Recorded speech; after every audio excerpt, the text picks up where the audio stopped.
We landscape within our walls will fight from dawn to dusk. Oh, welcome back, America. Which side is John Campbell on, the former congressman of more than a decade from California, now a refugee in Arizona, joins us each time at This Week. Congressman, which side are you on?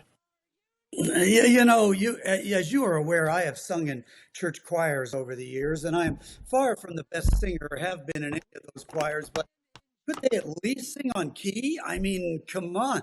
Oh, that was so bad. I think I believe it is correct that I first met you when I was in the pew in front of you, and I turned around and said, you ought to be in the choir, because I can't sing at all. And you actually have a very nice voice. Is that shot now? Has the Arizona sun baked your vocal cords? My vocal cords are not what they once were, and so and age has its effect on this as well. But they're still probably better than yours. Well, that's not even a doubt, because I can't carry a tune. I have one note. It comes around in every song, but I have one note. I just think the quality of the left-wing protests has been rather low, don't you think? Yeah, very much so. And I think, to me, this shows that they are completely without a mission. They are completely without a message. They are completely without leadership. They are lost they are Churchill's in the wilderness, except that they're far from Churchill. They just don't know what they're doing. As I've heard you say and others say, to come out and say we're against government efficiency and is just absurd. Yes, Comfortably Smug was on in the first hour. He said, can you believe they've made their target the defense of waste, fraud, and abuse in the government? It is kind of a strategic error. It's just not going to work. And then the other thing to me that was a huge tell that they have not moved. Well, two things. My latest congressman here in Arizona, Gallego, who is a huge hard lefty, as soon as he became the Democratic nominee, he ran to the middle and said he was for closing the border and everything else, which was all lies. But he ran against a poor candidate in Kerry Lake, and he got elected. So he's been running around the state carrying eggs and saying that the price of eggs is Donald Trump's fault, and we Democrats are going to fix it. If you look at what Democrats are saying, they're basically saying that they think that they lost because of the price of eggs, that's literally all they lost about. Had nothing to do with any of the other subjects going on out there, of which I could name a million of them, and crime and wars and the border and everything else. Had nothing to do with that. It just has to do with the price of eggs. And I think proof of that was that vote in the House few weeks ago on whether you allow men in women's sports and in women's bathrooms and in women's locker rooms. Only 2 Democrats out of, what do they have now, 215 or something, yeah. 218 Democrats? Only 2 voted for that. So all 216 or whatever Democrats out of 218 said that, no, we're in favor of men in women's locker rooms, men in women's bathrooms, and men in women's sports. Now, if they think that is a winning issue, they are completely lost. And they're setting up for a 1984 replay. In 1984, Ronald Reagan crushed Walter Mondale. Crushed him because the economic Now, it won't be an incumbent president. I don't know who the nominee is going to be. But if Democrats stay on the far left of the country's political spectrum, by which I mean the fourth quartile, that's an 80-20 issue, so they're siding with the 20. Good on them. Go for it. Now, Congressman, you're an accountant, allegedly, because you went to USC, and you've been in Congress, allegedly, I never saw you there, 12 years, and you were on the Finance Committee, and you did budget stuff. Weren't you on the Budget Committee, too? I was, yes. All right. So the Budget Committee's got to come up with a budget in order to unlock reconciliation. I finished a column, it'll be in Fox tomorrow, saying, hey, you over there in the House, finish the budget.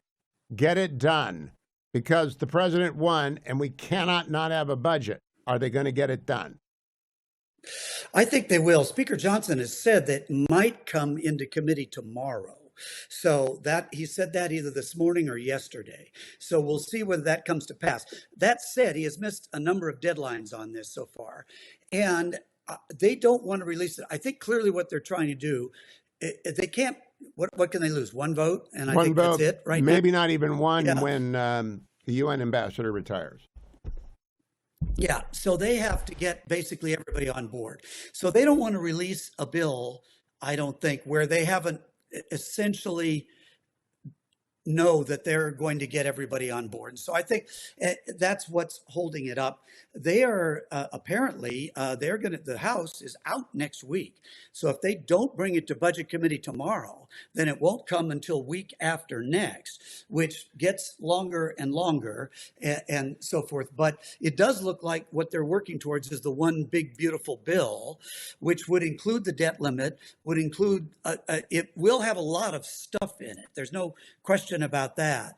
And the math of this, given how reconciliation works, where basically over 10 years it has to balance to zero, and the way that the CBO scores it, et cetera, the math of it's going to be very complicated because there's going to be a lot of moving parts. In addition to the tax cuts, they'll do some tweaks on the tax cuts. We know that, whether it's no tax on tips, Social Security, whatever, those sorts of things. But then there'll be all the spending cuts that are going to be That's in there. news to me, John, because I thought they had to agree on how much it would increase the debt over 10 years. That the last time they did this, Pat Toomey said no more than $1.5 trillion added to the debt. So they said, okay, we can run $1.5 trillion in red ink. I don't think it has to balance after 10 years. But you were on the Budget Committee. Am I wrong? Yeah, it has to, over 10 years, I believe it has to balance. I believe it has to get, this is why whenever we have these tax cuts, they do them for 5 years and then they stop. Because over 10 years, it doesn't happen that much. And the tax increases that happen over 5 offset the decreases that happen in the first 5. So that's the way the kind of math works. And you heard again a few weeks ago, Speaker Johnson was telling the president and Elon Musk, hey, don't cut too much now. Let us include it in the budget deal so we can use those tax cuts to pay for, use those spending reductions to pay for some of the tax cuts we want to put in. So I'm not 100% sure of exactly where it all works, but the ones I did, that's what we had to do. If they agreed, Bill Bennett told me yesterday that the Department of Education has $1.7 trillion in student loans marked as an asset. If they agree to sell that to a private sector, can they market at $1.7 trillion and sell it to the private, or put it in the budget, even though it's not worth $1.7 trillion? I would presume they should, and this is what Secretary Bessent has been talking about: is looking at assets on the federal balance sheet that they can monetize and turn into something to reduce the deficit. That would include all these bills in Washington, D.C., and a whole bunch of other things that... Okay, stand by. I got to go to break, but John Campbell will be back after the break because budget math is actually black magic. It's tomfoolery and wizardry, but it's hoops through which the Congress must jump because they passed the Budget Reconciliation or Empowerment Act of 1974. Stay tuned. Welcome back, America. I'm Hugh Hewitt. Thank you for listening to the Hugh Hewitt Show. John Campbell joins me, former congressman, formerly on Financial Services, formerly on the Budget Committee, and I'm trying to figure out the reconciliation process. Now, John, I know that there are some very principled conservatives like Chip Roy who don't want to pass other than a balanced budget or demand deep cuts, et cetera, like that. Do you think they would actually defy Donald Trump's entire agenda? Or is everyone just playing, chicken on the highway with 2 cars going very fast? Yeah, I don't think they would. I think the superpower for this particular act of a Republican Congress is Donald J. Trump. And the fact that I think if he gets called into the Oval and sits there with Trump in front of him and Trump says, are you going to blow up my whole agenda? I think he won't do it. He'll talk about something and maybe Trump gives him something, a bill in the future or something, whatever. I don't know what, but no, I don't think they will. And, in my 10 years in Congress, I watched so many times that we thought the Democrats would not be able to pull enough people together to pass stuff, but they always did. And the reason is by nature, they're collectivists. And so the Democratic Party is a union shop. And they believe that you're in the union, you vote the way the union leaders do, and that's what you do or you're not in the union. And so it's much easier for them to come together. Republicans by nature, individualists. That is part of what makes you a Republican. And therefore it is much more difficult, and has been the whole 10 years I was there, and has been since, where you've seen many of these bills come together, and you have 2 Republicans or 5 Republicans or 30 Republicans that are out there saying, I just won't vote for this because I believe this and I believe that, and I'm standing on principle, and therefore I'm proud to stand on principle, and I'm proud to, and I get that, and I understand that, and I wouldn't want us to change our character and suddenly become collectivists instead of individualists. But at the end, it's a team sport. And in the end, it is a sport whereby if you just dribble to the basket every single time and never pass the ball to somebody else, you will lose the game. And so it is a team sport. And sometimes you got to put together as a team. You got to say, there's 5. If I were there, I don't like no tax on tips, no tax on overtimes. I can't stand that. I think it's a terrible idea. Why should one sort of earned income be taxed differently than another? It's not earned income. Well, yes, I'm against. Let me just say, I'm against it. I'm totally against it. But would I vote for this package with it? Absolutely. Okay, good. Just so long as you're gonna don't let principles get in the way of politics. No, we've got, as you said, this is a generational opportunity to change the government, change the way it operates, change the way it finances, change everything. It's a generational opportunity. And there are going to be things in that bill that every single Republican is not going to like. But they're going to have to suck it up this time, because you can't just have 5 of them say vote. Well, one of them's going to say, but this time that's always the excuse. This time we have to take a stand. What do you say to that? But I think the superpower will be Donald J. Trump, because normally those people are more conservative than the Republican occupying the White House. That was true in the case of George W. Bush. It was true in the case of George H.W. Bush, et cetera.